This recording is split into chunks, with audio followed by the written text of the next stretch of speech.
बिस्मिल्लाहिर्रहमानिर्रहीम। हज़रत असवद बिन यज़ीद ने कहा, हम हज़रत आयशा रज़ी अल्लाह ताला अन्हा की खिदमत में हाजिर थे। हमने नमाज में हमेशगी और उसकी ताज़ीम का ज़िक्र किया। हज़रत आयशा रज़ी अल्लाह ताला अन्हा ने फरमाया कि नबी करीम सल्लल्लाहु अलैहि वसल्लम के मर्ज़ुल मौत में जब नमाज का वक़्त आया और अज़ान दी गई तो फरमाया कि अबू बकर से कहो कि लोगों को नमाज पढ़ाए। उस वक़्त आपसे कहा गया कि अबू बकर बड़े नरम दिल है, अगर वो आपकी जगह खड़े होंगे तो नमाज पढ़ाना उनके लिए मुश्किल हो जाएगा। आपने फिर वही हुक्म फरमाया और आपके सामने फिर वही बात दोहरा दी गई।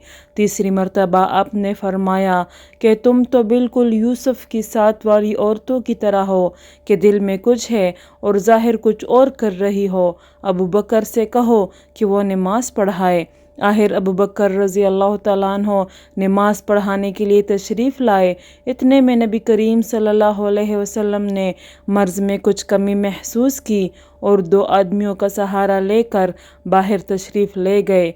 गोया मैं उस वक़्त आपके कदमों को देख रही हूँ कि तकलीफ़ की वजह से ज़मीन पर लकीर करते जाते थे।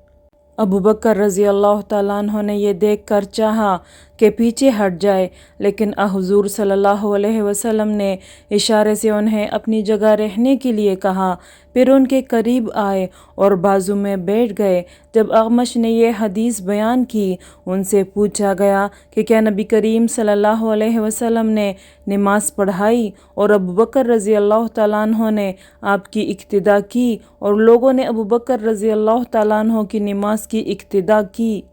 हज़रत अगमश ने सर के इशारे से बतलाया कि हाँ, अबू दाऊद तयालसी ने इस हदीस का एक टुकड़ा शोबा से रिवायत किया है और शोबा ने अगमश से, और अबू मुआविया ने इस रिवायत में ये ज़्यादा किया कि हुज़ूर सल्लल्लाहु अलैहि वसल्लम हज़रत अबू बकर रज़ी अल्लाह ताला अन्हो के बाएं तरफ बैठे। बस अबू बकर रज़ी अल्लाह ताला अन्हो खड़े होकर नमाज पढ़ रहे थे।